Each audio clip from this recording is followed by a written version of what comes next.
Thank you all very much. So I'll start just a little bit of base background. I'm a farm kid from Wisconsin.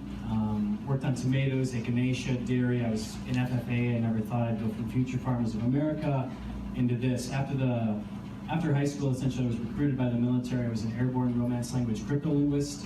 I speak Spanish and a few indigenous languages from South America. Disabled veteran. I got hurt after 4 years in the service, and after I got out just about 10, almost 11 years ago, I was on 14 medications, went out to Colorado on a coin flip, found cannabis. So cannabis, I kind of went from, I was one of those cases, 14 medications to 0, significant impact in my life. But what I realized, as I wanted to get to the source of the medicine, like who is growing my cannabis, how are they growing it? I wanted to understand it. What I realized instantly, there was this grand disparity between agriculture and growers, master growers, self-proclaimed and so forth. So what happened was this first year I got some plants, grew some plants in a greenhouse at 9,000 feet, grew about 50 pounds of dried cured cannabis off of 6 plants, just doing what I had done with tomatoes. The person who gave me my clones was like, how did you do this? Let me pay you to teach me how to grow cannabis. I've been doing this for 20 years indoors. So I was like, wow, this is a great job. Someone's gonna pay me to do something I just started. So I started a small consulting company, scaled that up. I own a few companies in the space dealing with data. Cannabis Benchmarks is one of my companies, Natural Order Supply. So we're in supply, ancillary, consulting. We get new licenses for people in new states. So I've been in hundreds of cultivation facilities, extraction, retail locations across the nation and now internationally. And I wanted to give you what I've seen from the trenches. We deal with investors on a daily basis, and I see investors lose copious amounts of money every day. They talk about this as the green rush and so forth, but I wanted to give you some information if you're interested in this industry, how to make wise, informed kind of decisions. So yesterday was a big day, as mentioning. 8 of our 9 states passed. I essentially, California, Nevada, Arizona is the only one that didn't. I have going up in the Northeast, Massachusetts and Maine, all for adult use. In Colorado, if you're 21 years of age or older, you can come into a store, buy up to an ounce of cannabis, infused products, topicals, tinctures, transdermals, sublinguals, any sorts of products paying taxes. So we went from 4 states 2 days ago to 8 states with adult use and the District of Columbia. New medical states coming on board. Montana is revising their program. North Dakota passed for a new state. Florida and Arkansas. Last time I checked, there were 50 states in the nation. We now have 29 states with the District of Columbia. It's only a matter of time. So what happened here? This means more investors are coming into the space. I had giant investment funds that were waiting to make investments into this until they saw what happened in the election. This is better than any of my staff, my advisors, or any of our companies imagined would happen. We have stakes in all of these states where we've preemptively been working to understand what their draft regulations were, what we could do if this passed, and now we're at this moment, we just got 8 new markets to establish into. So yesterday was monumental for cannabis. Maybe not so much presidentially and a few other things for some people, but realistically, yesterday was a turning point for our industry that I can barely even keep up with at this moment for what else is happening. So you've all heard market stats. Cannabis is huge. We're almost at a $10 billion industry. Colorado goes from $0 to $658 million to $996 million to now almost $1.5 billion. You know, we're trying to get to like $1 billion, 1.6 by the end of the year. This is the fastest growing industry in the history of the United States. In the history of the United States. You know, one of my chief strategy kind of advisors, Skip in the back here, he's got years and years in Silicon Valley kind of experience with startups. And what I realized early on, this industry is going to be just the same. So you think, is it too late to get into this game? I mean, when you're thinking 2016, 17, when we're just around 10 billion, and what the potential growth rates are, and then once pharma is coming into this, you know, when computers started, for example, are people going to use these? No one really knew. The cannabis industry in the United States alone is a $50 to $100 billion black market. It's not a question of if people are going to use these products, they already do. Once you can go and show your ID, buy products that are safe, consistent, quality, tested, and replicable, you're going to see this industry go from $250 billion to probably $500 billion in the United States. This is tobacco, this is alcohol, this is a new industry that people already love. We've been breaking the law since 1937, when essentially The whole reason this industry got illegal, William Randolph Hearst, is paper interests, cotton, timber, they all use yellow journalism to pretty much make this industry illegal. So now we're taking it back. But if you got into it early, you would experience what I've seen at hundreds of clients' facilities across the nation. Doing the wrong thing, cutting corners, not knowing that this was agriculture, hiring a master grower, pesticide violations, major problems. So it's good that you didn't get in too early because you'd have a lot of those same problems as other groups. But now is that time, with this new election, with these changes, to realize that there is a significant opportunity, but not every opportunity is good. Easily 75%, our firm estimates, of the investments coming into the space over the next 24 months will not guarantee a return. Because it's these small-scale operations that built themselves, they didn't raise their capital legally, they have pesticide violations, nepotism on their boards, all of these major issues that are then going to make them liable in the future through mergers and acquisitions. So new companies with clean, crisp foundations are the only way to go in cannabis, the only things we touch.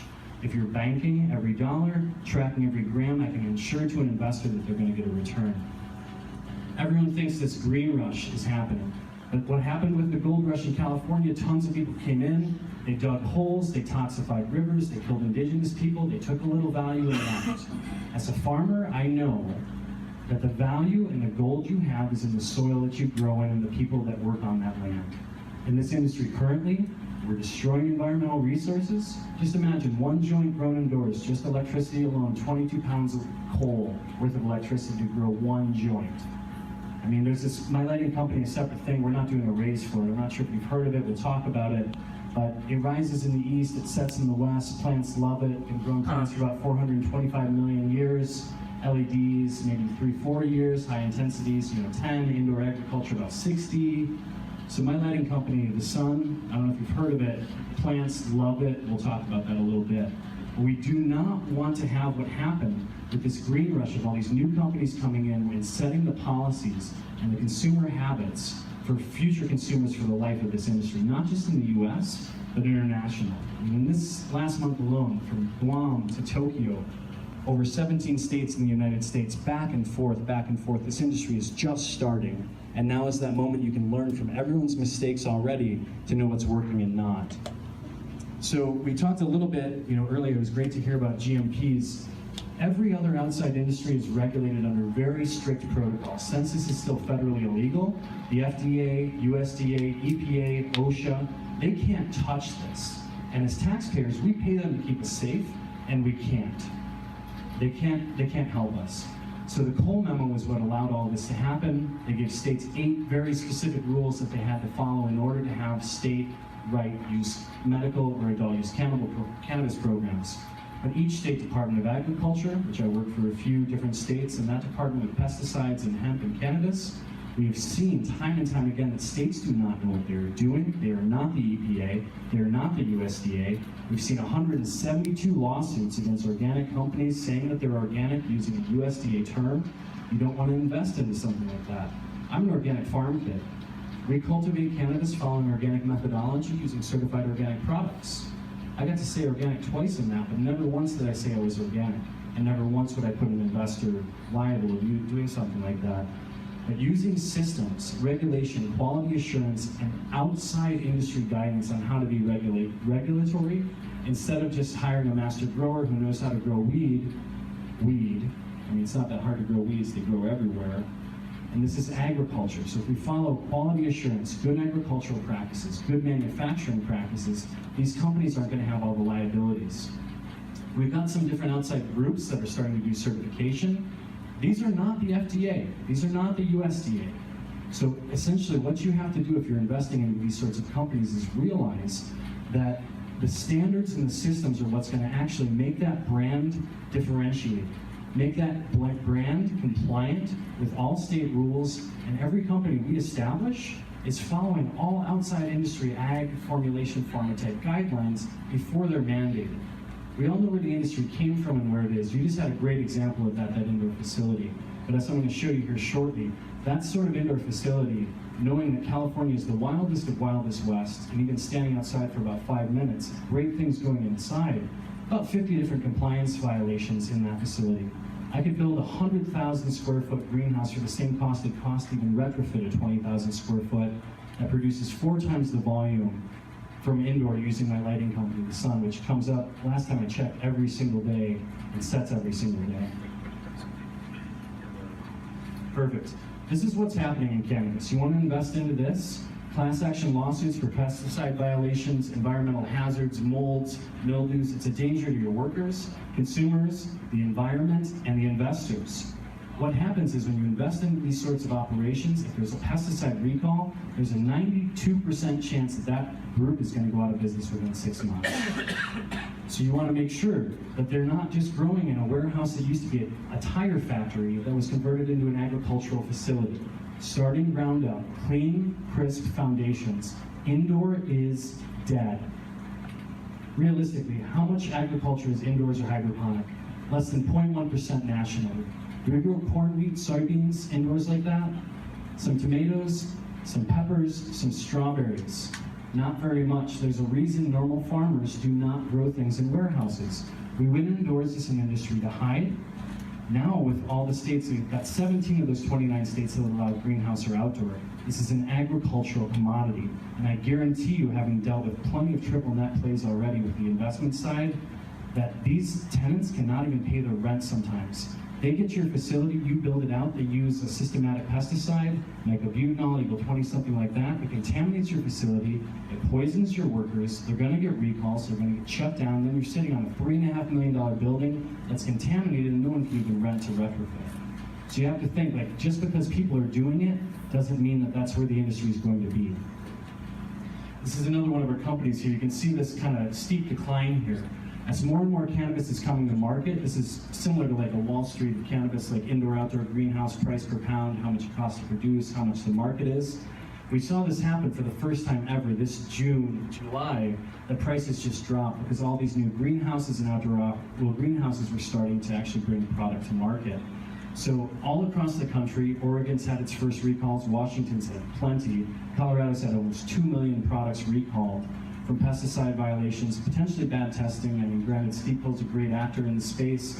Some of the groups before that, Can Labs, forging results, just to have more clients come and get lab tests from them, which all the labs are very, very well familiar. But prices are changing. It's not $2,000 a pound anymore. We're getting down to about $1,100, $1,200, $1,300, depending on market, of course. But this is the average, and knowing that we're all preparing for this $500 pound eventually. This is agriculture. If you remember that in your investments, you will be able to scale into this industry. If you come into this as this is an indoor grower mentality, you got a couple of years. And we see this in market after market after market. Greenhouses, automation, using the sun. I mean, this is a 4-acre project of ours in Colorado where we started for the same cost of a 15,000 square foot warehouse. And this thing is 16 times more efficient. Just thinking, like, why don't other agricultural industries do this? Because it's dumb. We went indoors to hide. It's time to step outside of the cannon closet and realize the sun's a good thing for farmers, which we are. Like even this one, a great farm in Southwest Colorado, a project I worked on in Southwest Colorado to actually make triple net and leasing out project sites to different clients. All this different IP, this technology is agricultural. It's not new things that are going to come out of the industry. Specific things, yes, but that's coming. So for the types of investments you can look at, always think hands-on, hands-off. Perfect, thank you. Anything that's hands-on, you're subject to IRC 280E. Any business individuals in this room, you know you can have certain deductions and depreciation, cost segregation. Cannabis, less than, 4 of the 21 COGS you can actually deduct. So if you don't structure the companies correctly and it's just an LLC, for an example, no depreciation. You can't write off all these different costs. That's why you always have a management company, operating company with any of the hands-on companies. Great plays with ancillary products, ancillary services. Labs even themselves have to physically possess cannabis, and that really causes a lot of problems in their books. They're not growing, they're not selling, but they have to possess it. That's why state departments of ag haven't been able to test this and have to use labs independently to do this. And labs are the gatekeepers of the industry, and the right labs will dominate and scale throughout the country, especially when they don't break the laws just for client interest. So as an investor, think about this. My number 1 rule with all of our investors, don't lose their money. My number 2 rule, look back to number 1. It's not just the individuals you're investing into. Is there market risk? Is there product risk? Is there team risk? I didn't get into Illinois, New York, Florida, Minnesota early because they didn't have pain, and they were medical states. 87% of all medical patients nationwide are for pain. So if I go into a market and there's no pain, I'm not going to have clients. Clients equal revenue, revenue equals business. So that's why one company out of the 5 in New York has gone out of business, 3 are insolvent, 1 just had to get some more money. You don't get into a market too early. It's a short squeeze. Every single market is not the same. Pennsylvania, there's a reason I'm opening an office there and I have staff there, and I'm practically living in rental cars sometimes in Pennsylvania because they have pain. They're a new state. They don't have an old medical system, and it's going to be enormous. They also allow medical research. My analysts look at all those pieces to know where do we go. There's a reason I was in Guam. Guam's got 1.3 billion people within a 5-hour flight of that place, and they're about to have medical tourism and potential adult use. That's why I was out there with the governor's office working to put forward. There's certain markets that are good, certain are not. Cali's a huge market, but it's also coming from the worst history ever of any medical state without any enforcement dollars, caps on cultivation size. It's going to be a wild ride out here, and it's going to be fun. I mean, we've been putting stakes here, but the only stakes we do are new businesses with clean foundations. So looking at things like this, scalability models, this sort of project, 46,000 square feet, the same cost of about a 12,000 square foot warehouse. This thing produces year-round, 5 harvests, light deprivated to actually limit light, light augmented in the winter to actually give light. These are producing high-quality cannabis year-round, instead of just a normal 1 harvest from a greenhouse or 1 harvest outdoor. Hybrid models are the most efficient and profitable that we've seen, over indoor, over outdoor, over greenhouse or hoop houses. So I just wanted to say a little bit of a high level for you. I'll be around this evening, Skip's here as well. But if you're thinking about getting into this industry and investing into it, everything is not good. I mean, the $10 million investor who gave to Speedweed down in LA seemed like a great opportunity. Smart cars, great cute logo, they're gonna deliver everywhere. Little problem, delivery is illegal in LA under Prop D, so that $10 million that investor gave, spent and gone. Time and time again, out of almost 600 penny stocks in cannabis, there's only 4 that we've ever advise that people would invest into. You go public when you're ready, not to prove how cool you are or that you're finally a real company. So just imagine some of these things: agriculture, systems, standards, wise business practices, and not everything is good unless it's got a good team in a good market, run by great people without product risks, and then you'll have some great opportunities. Perfect. Just remember, like with your investment dollars, you're a servant to this industry. For medical patients, adult use, and if it's done right, it will scale, and you can essentially make marijuana great again. So thanks everybody for